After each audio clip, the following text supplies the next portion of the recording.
Thanks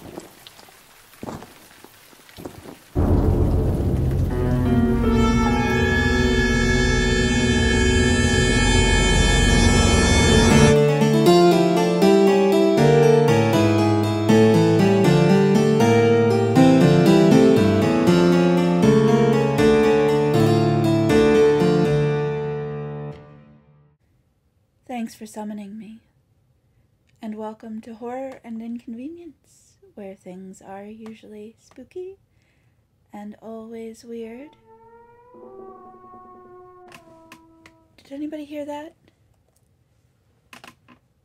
That creaking, that grumbling, that moaning noise. Probably just the house settling. You know, these old houses do that.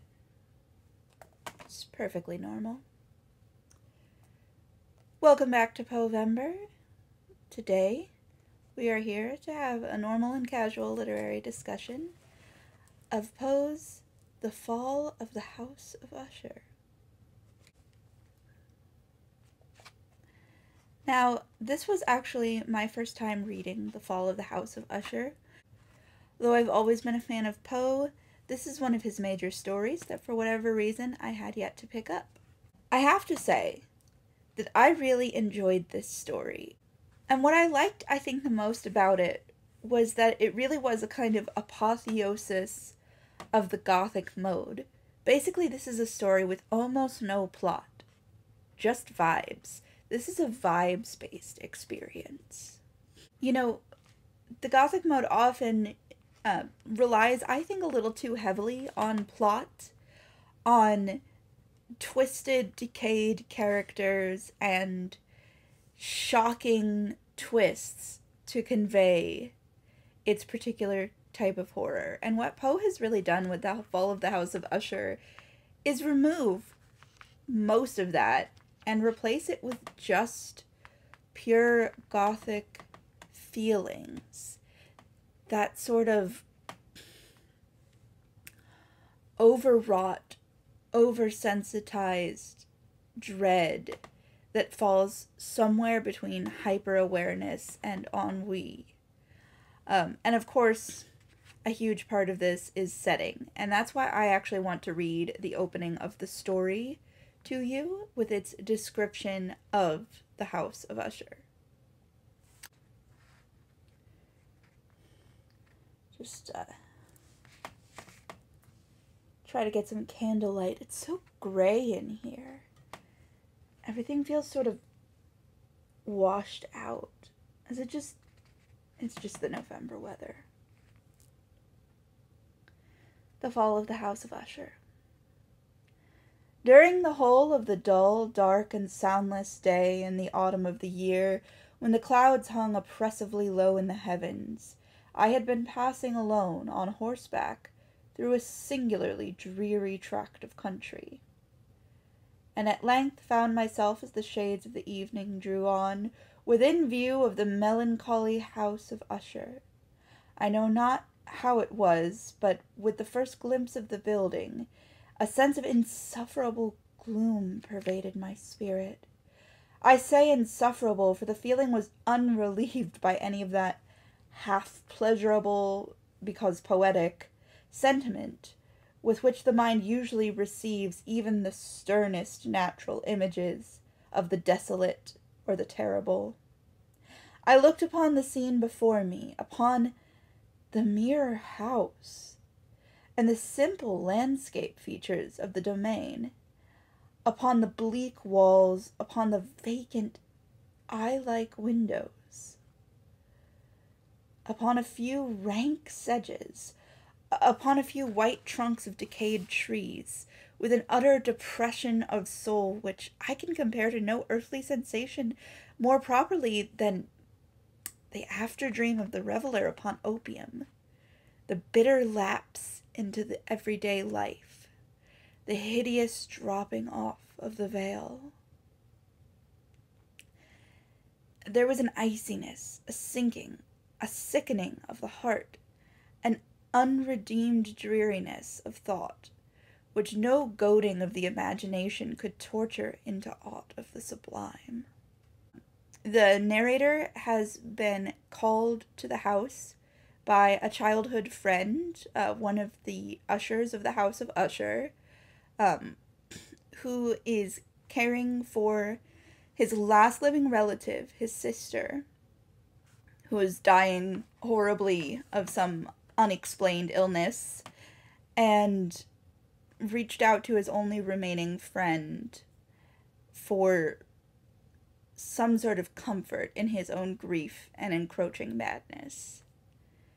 Much of the story is spent simply spending time with his friend, trying to distract him or cheer him up, listening to his guitar playing, and rereading their favorite spooky, phantasmagoric books, as the narrator becomes more and more certain that something is terribly wrong with the house. What? It doesn't matter. You don't need to know. It's just wrong. Everything about this book, from the pale, mysteriously sick woman in her night clothes, to the listing of good medieval texts to get you in the right gothic mood along with the characters, is just so purely gothic that it doesn't need to have a story to be a story.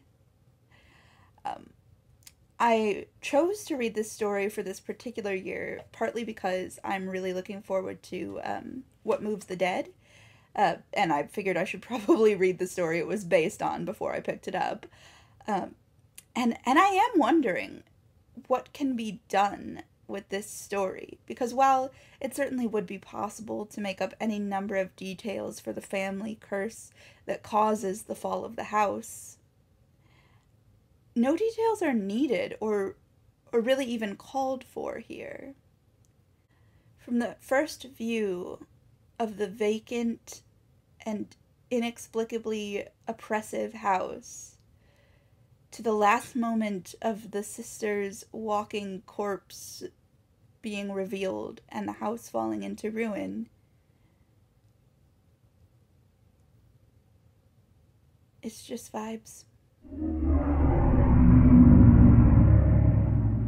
You heard that time, right? Of course, the Gothic mode is in large part about the decay of a way of life, or what people imagined the life of the past to be.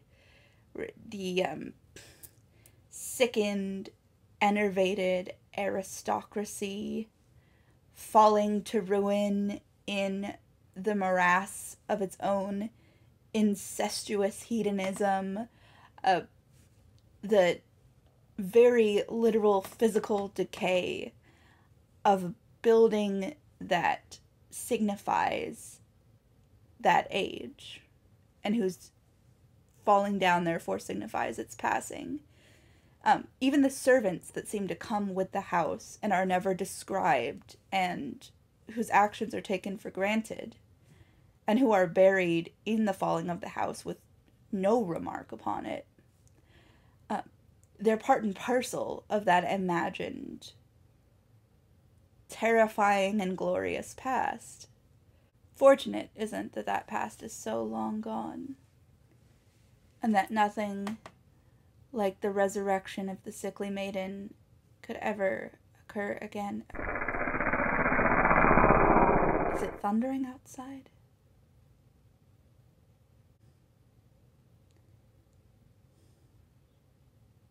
These have been my thoughts. Thank you for joining me for this installment of Poe-vember. Go ahead and read or reread The Fall of the House of Usher with me, and let me know what you think in the comments. It'd be fun to have a discussion about this. Now, if you'll excuse me, I really have to go see to, well, just some family business.